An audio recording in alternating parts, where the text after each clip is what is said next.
Bienvenidos a este documental donde revelaremos la verdad oculta detrás de uno de los apellidos más poderosos y más heridos del cine mexicano. Hoy exploraremos la historia que marcó para siempre a los hijos de Germán Valdés, Tintán, y la maldición silenciosa que los persiguió durante décadas. Lo que estás a punto de escuchar no es un homenaje, sino una autopsia emocional de un legado roto. La mañana del 29 de junio de 1973. México despertó con la noticia de que el pachuco más querido había muerto. Pero ninguna nota de prensa mencionó lo que ocurría simultáneamente en una oficina de San Ángel, donde un notario abría el testamento más corto que jamás había visto. Una sola hoja, una frase mínima y un vacío patrimonial que anticipaba una guerra familiar interminable. Mientras el país lloraba a su ídolo, sus hijos descubrieron que la herencia que recibían no era riqueza ni estabilidad, sino un apellido a punto de convertirse en un peso insoportable. Gracias por ver este video. Suscribirte a este canal me ayuda a seguir investigando y contar historias que muchos prefieren ocultar. Tintán había construido una figura inmortal en la pantalla, pero detrás de cámaras su vida era un laberinto de contratos perdidos, facturas destruidas y promesas que nadie cumpliría después de su muerte. De más de 100 películas, 90% había terminado en manos que jamás rendirían cuentas a la familia. El país celebraba al comediante que transformó la cultura mexicana, pero los hijos crecían escuchando sus risas desde televisores que no les dejaban un solo centavo. Desde Francisco Germán hasta Rosalía Valdés Julián, todos aprendieron que la fama no garantiza justicia y que la memoria pública puede ser tan cruel como el olvido. En los archivos notariales, en las entrevistas filtradas y en los relatos fragmentados de cada descendiente se esconde la primera pieza de este rompecabezas. Los hijos quedaron divididos por matrimonios distintos, por silencios que nunca se resolvieron y por un testamento que dejó fuera a 4 de ellos. Mientras México convertía a Tintán en un símbolo nacional, su familia luchaba por sobrevivir entre deudas, pleitos y una ausencia que nunca lograron nombrar sin dolor. Pero esta historia no empieza con tragedia, sino con un sueño humilde que nació en Ciudad Juárez en 1915. Cuando un niño de 11 hermanos aprendió a transformar la miseria en risa.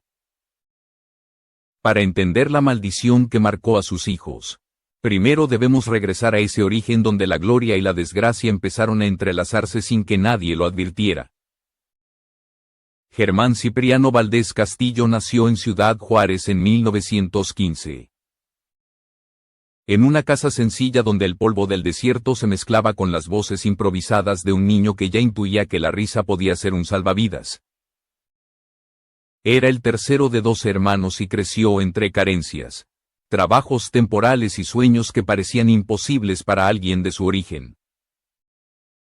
Sin embargo, tenía un don que nadie más en su familia poseía, la habilidad innata de convertir lo ordinario en espectáculo, de observar el mundo con un ingenio que desarmaba tristezas. Cuando la familia se mudó a la Ciudad de México en 1925, la pobreza siguió persiguiéndolos, pero también comenzó a formarse la leyenda. Germán trabajó como mensajero, limpiabotas y finalmente locutor de radio, donde descubrió que su voz podía provocar carcajadas incluso en quienes nunca lo habían visto. En 1935 creó un personaje que cambiaría su vida. El Pachuco, una mezcla de irreverencia, mestizaje cultural y picardía que se convertiría en su sello por el resto de su carrera. El público lo adoptó con fervor inmediato, y la industria cinematográfica no tardó en abrirle sus puertas. Su primera gran oportunidad llegó en 1943 con la película Hotel de Verano. Una cinta que lo catapultó de la marginalidad a la élite artística. En menos de 5 años pasó de dormir en azoteas a vivir en residencias de San Ángel, rodeado de músicos, actores y escritores que reconocían su talento único. Las cantinas repetían sus frases, Los niños lo imitaban en las calles y los empresarios se disputaban su participación en nuevas producciones. Hollywood incluso le ofreció contratos, y Walt Disney lo invitó a poner voz a personajes icónicos como Baloo y Thomas O'Malley. Pero él rechazó la mayoría de esas propuestas porque no quería alejarse de su público mexicano. Un gesto que terminó siendo romántico y fatal al mismo tiempo. Durante la década de los 50, Tin Tan se consolidó como uno de los pilares del cine de oro. Filmó más de 100 películas, grabó discos, realizó giras por América Latina y se convirtió en el símbolo de una identidad fronteriza que abrazaba tanto el inglés como el español sin complejos. Pero mientras su figura pública ascendía, su vida privada comenzaba a fracturarse. Las jornadas interminables, los compromisos, los excesos y la incapacidad de detener su propio ritmo erosionaron sus relaciones más íntimas. Su primer matrimonio con Magdalena Martínez terminó en silencio, dejando a su hijo Francisco Germán en un lugar ambiguo dentro de la historia familiar. Su relación con Micaela Vargas, cantante de carpas, fue intensa y turbulenta. Con ella tuvo a Javier, Olga y Genaro, pero la fama, los viajes y la vida bohemia volvieron insostenible la convivencia. En 1955 Micaela se marchó, cansada de esperar a un hombre que pertenecía más al escenario que al hogar. El amor decisivo llegó un año después, durante la filmación de El Bello Durmiente, cuando conoció a Rosalía Julián, integrante del dúo Las Hermanas Julián. Con ella formó la familia que siempre había soñado, una unión que lo ancló emocionalmente y que intentó proteger incluso cuando su carrera comenzó a desmoronarse. Con Rosalía tuvo 2 hijos, Carlos y Rosalía, quienes años después cargarían el peso más grande del legado y las heridas más profundas del apellido Valdés. A finales de los 50, mientras México idolatraba a Tin Tan como uno de sus máximos comediantes, detrás de escena se gestaba un futuro sombrío. Los cambios en los gustos del público, la llegada de nuevas corrientes musicales como el rock y la presión política comenzaron a desplazarlo.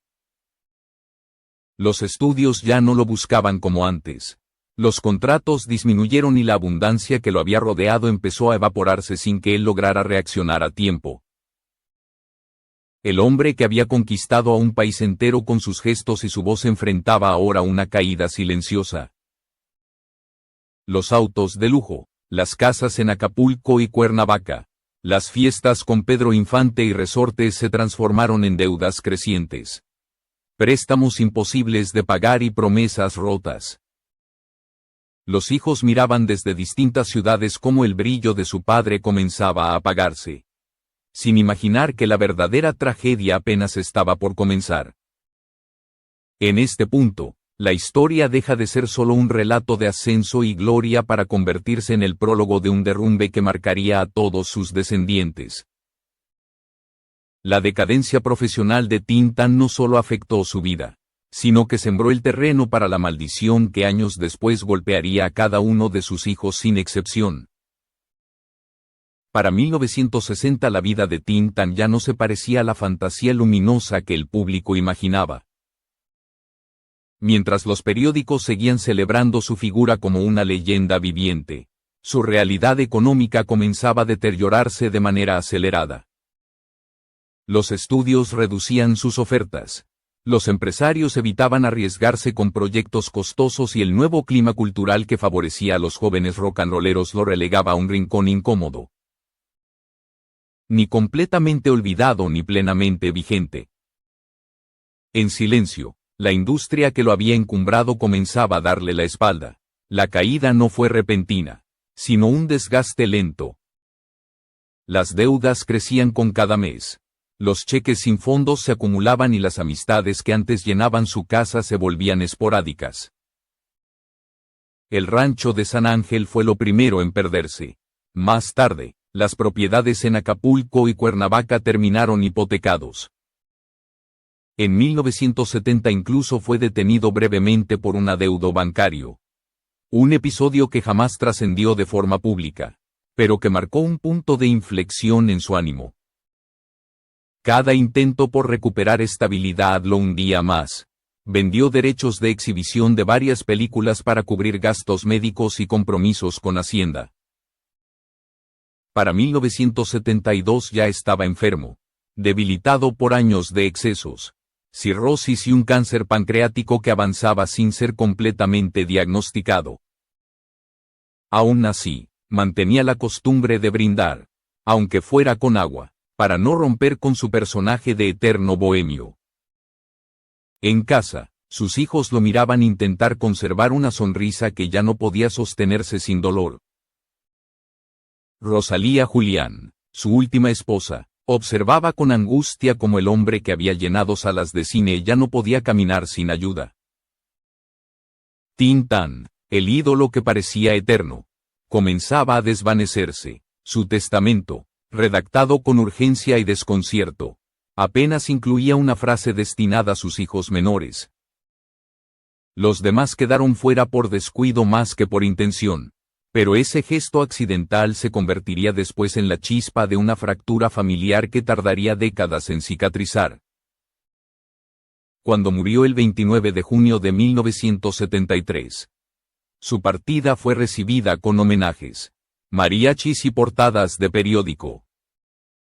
México lloró al pachuco que lo había hecho reír sin necesidad de palabras altisonantes. Sin embargo, dentro del hospital y en la casa de San Ángel comenzaba otra historia muy distinta. No había cuentas bancarias saludables, no había ahorros ni una red de protección financiera. Solo había deudas, documentos extraviados y un legado cultural sin dueño claro. La familia se encontró de inmediato ante un vacío legal peligroso. Los derechos de más de 100 películas estaban dispersos en manos de productoras como Televisa, Cima Films y diversas distribuidoras que alegaban interés cultural para seguir transmitiendo su imagen sin retribución completa. Los contratos originales habían sido firmados décadas antes bajo condiciones ambiguas, sin registros ordenados y sin abogados que protegieran el futuro de su trabajo. Lo que para México era nostalgia, para la familia se convertía en una pesadilla. La viuda y los 6 hijos que vivían con ella heredaron no riqueza, sino responsabilidades impagables. La casa de San Ángel estaba hipotecada. Los acreedores llamaban sin descanso y los documentos necesarios para reclamar regalías estaban incompletos o perdidos. La pregunta que flotaba en el aire no era cómo recordarían al artista, sino cómo sobrevivirían sus hijos. Mientras el país celebraba su figura, ellos se enfrentaban a una verdad devastadora. Tintán había sido un genio en la pantalla, pero un desastre administrativo fuera de ella. Cada hijo, desde el mayor hasta el más pequeño, sentiría el impacto de ese vacío en carne propia. Quienes habían crecido adorando la figura pública del pachuco descubrirían que el apellido Valdés no sería un escudo protector, sino una carga difícil de sostener. El mito nacional que había iluminado cines enteros dejaba tras de sí una sombra que envolvería a su familia por generaciones. A partir de este punto, la historia deja de centrarse en el ídolo y se desplaza hacia aquellos que quedaron después. La etapa que sigue es la más dolorosa, porque muestra cómo la gloria de un hombre puede convertirse en la condena de sus descendientes cuando la fama no viene acompañada de previsión ni justicia. Tras la muerte de Tintán, la atención del país se centró en los homenajes y en la nostalgia colectiva. Pero para sus hijos ese momento marcó el inicio de una vida dividida entre el desamparo y la confusión. Ninguno de ellos recibió una guía legal clara, y en cuestión de meses la familia se vio fracturada por circunstancias que no habían elegido. Los 4 hijos mayores, nacidos de matrimonios anteriores, quedaron prácticamente fuera del testamento. No hubo reuniones, no hubo acuerdos y tampoco hubo explicaciones. La ley simplemente siguió su curso, dejando a varios de ellos sin recursos y sin forma de reclamar los derechos de las obras que su padre había construido. Cada uno tomó un camino distinto, marcado no por la fama, sino por la necesidad. Francisco Germán, el primogénito, trabajó durante años como abogado en Puebla. Su historia fue la más silenciosa de todas, porque nunca recibió regalías y jamás tuvo acceso a los documentos que acreditaban su filiación y la relación laboral de su padre con las productoras.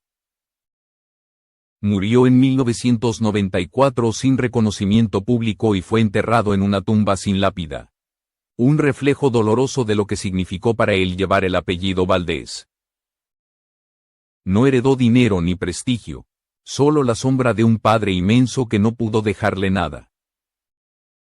Javier y Genaro, hijos de Micaela Vargas, crecieron al margen del espectáculo. La ausencia emocional de su padre durante la infancia y la falta de un sustento económico después de su muerte los dejaron en una posición vulnerable. Javier migró a Texas, donde vivió discretamente hasta su fallecimiento en 2012. Genaro, por su parte, trabajó como técnico en el IMS y llevó una vida modesta, alejada de cámaras y homenajes.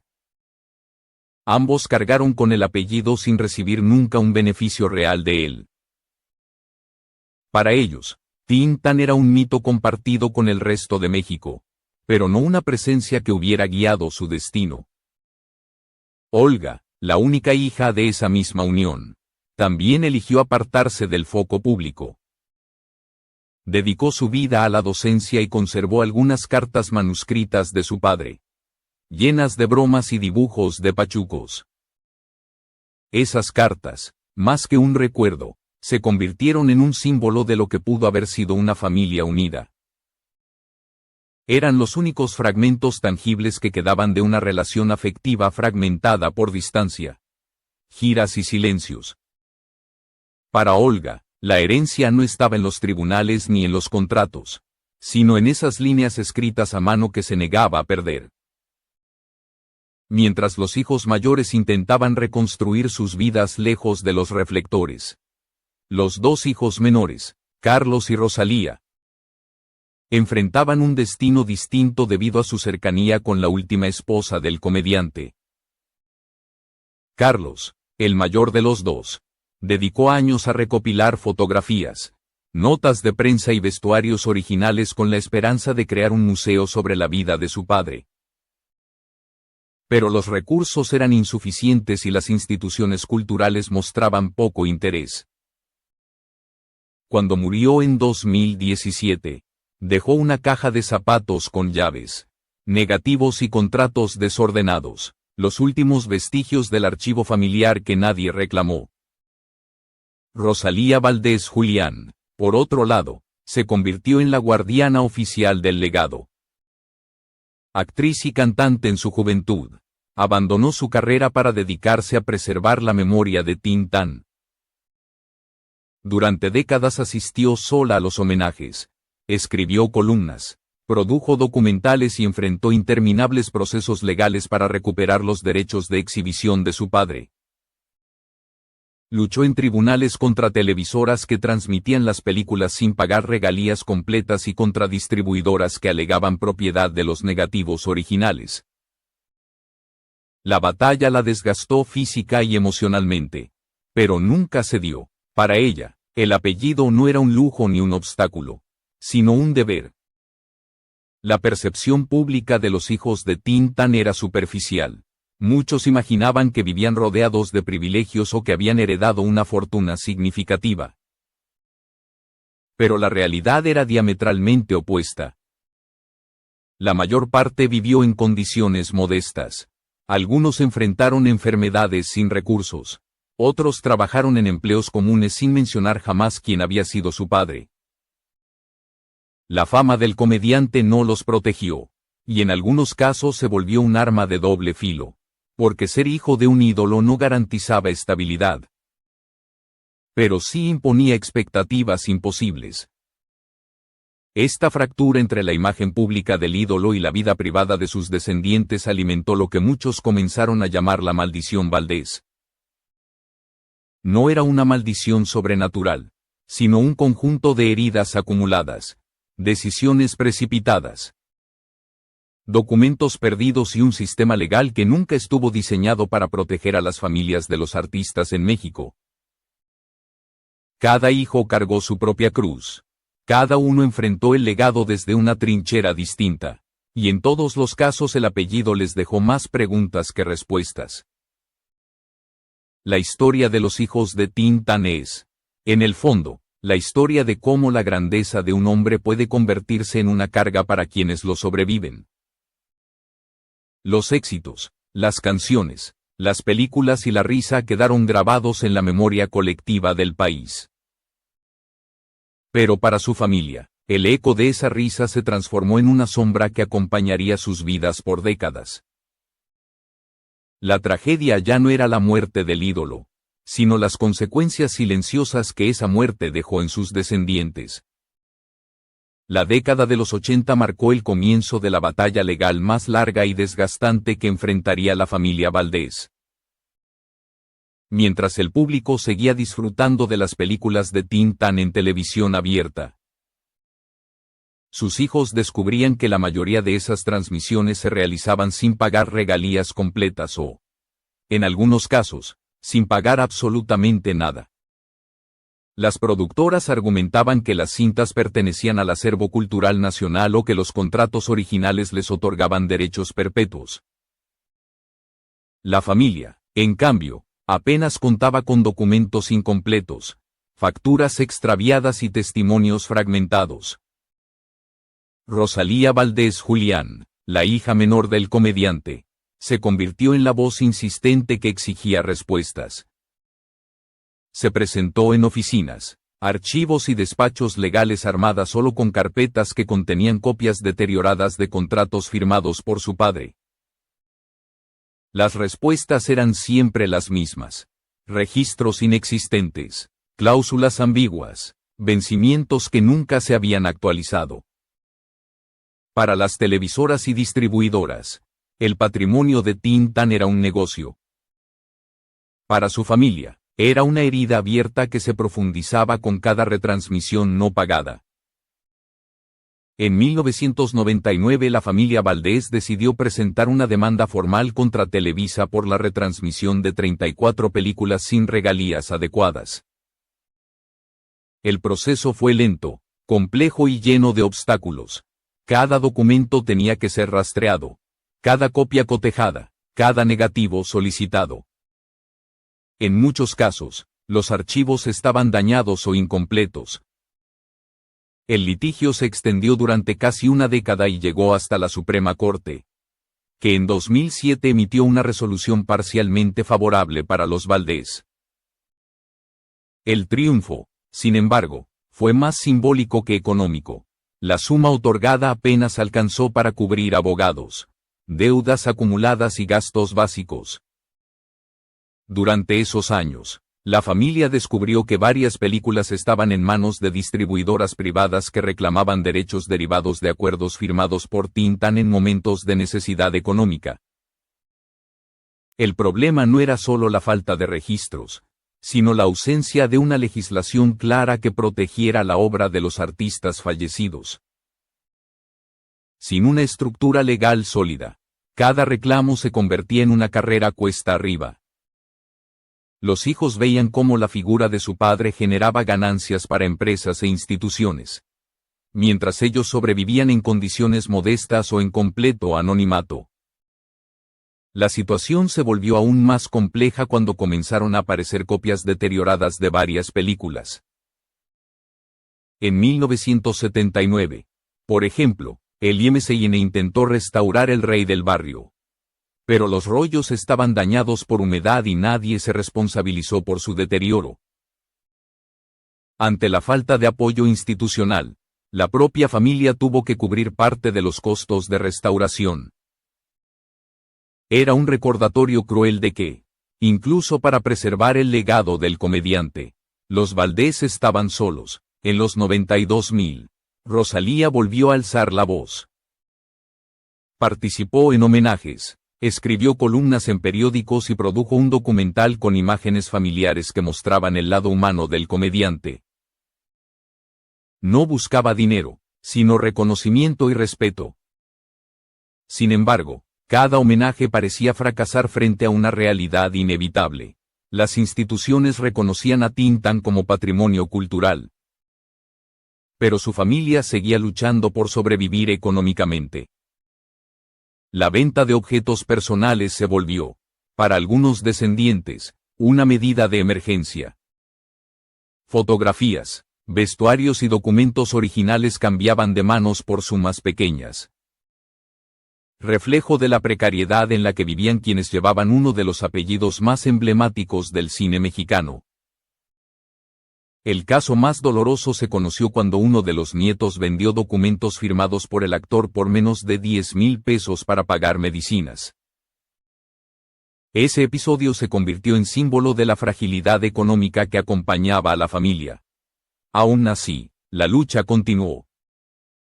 En 2020 la Secretaría de Cultura y el IMCN propusieron digitalizar su filmografía como parte de un proyecto de preservación.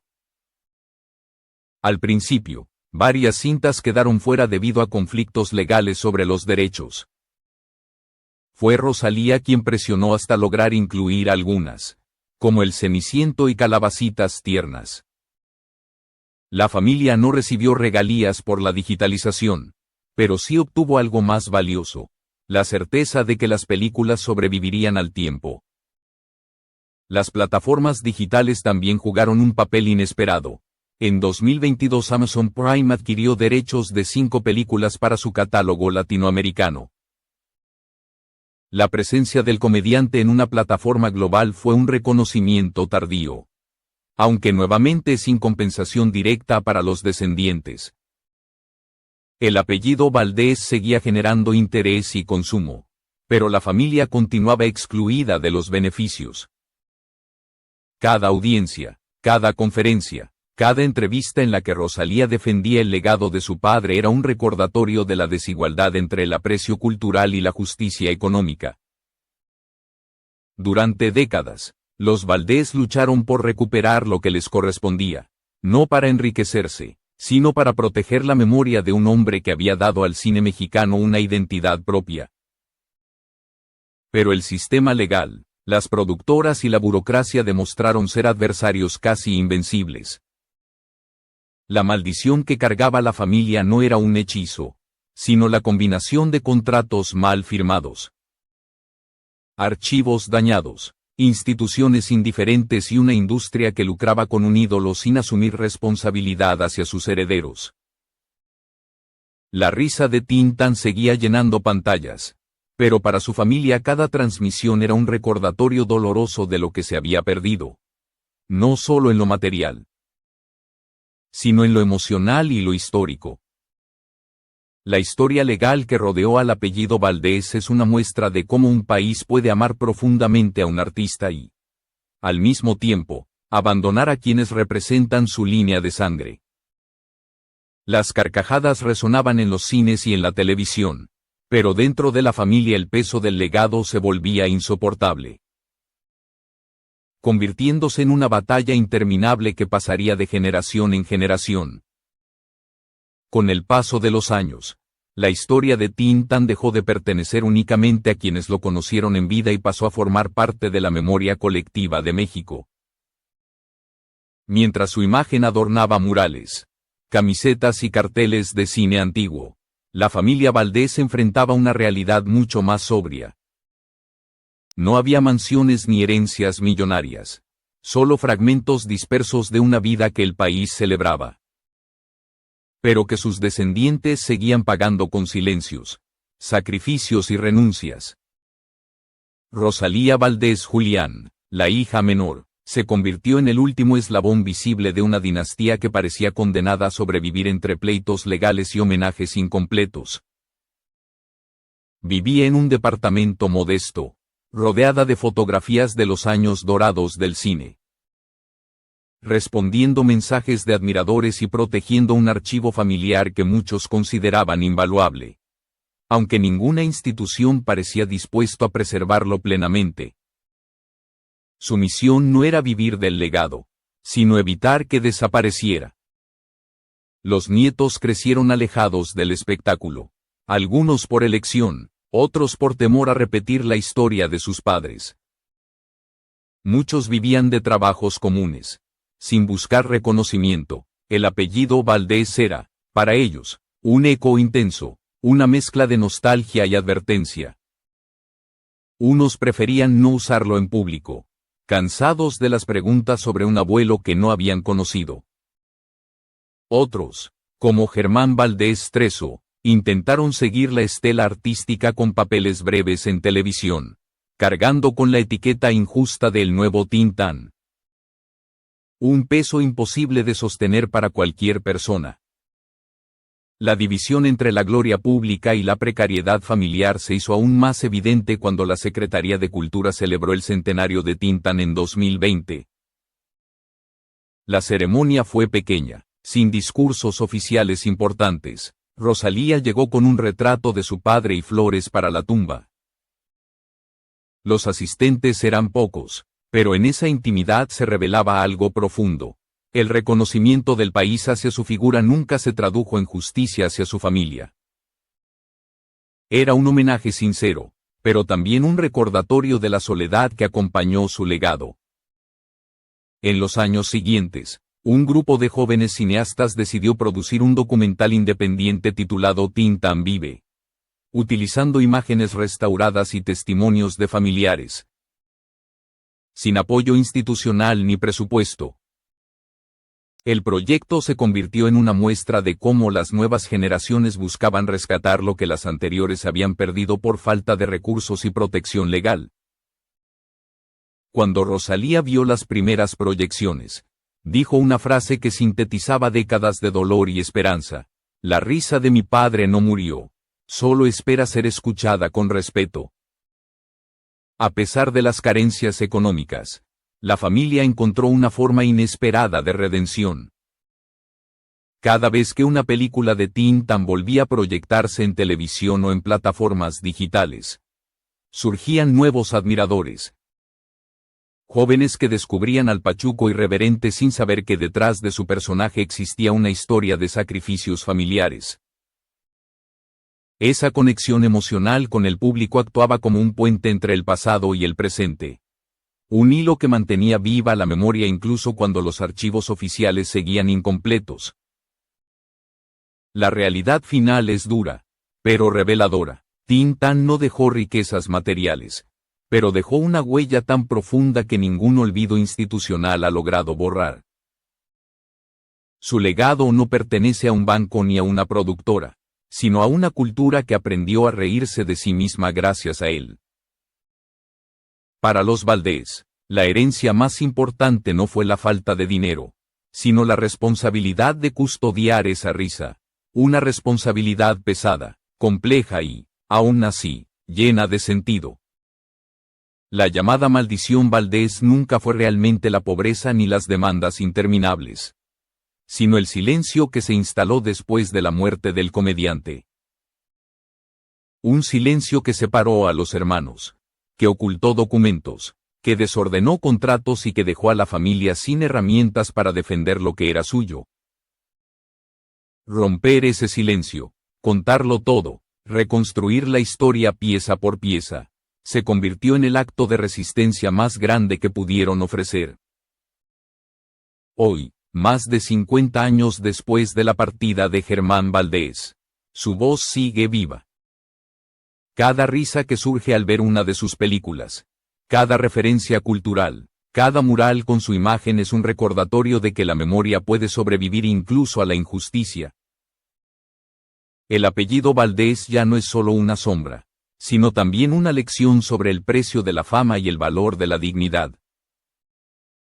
Porque mientras alguien vuelva a escuchar su tono pachuco, mientras un joven descubra una escena que lo haga reír, mientras una familia humilde se reúna frente al televisor para ver a ese hombre que hacía magia con un gesto, Tintán vuelve a existir. Y en esa existencia renovada, la maldición se transforma finalmente en redención.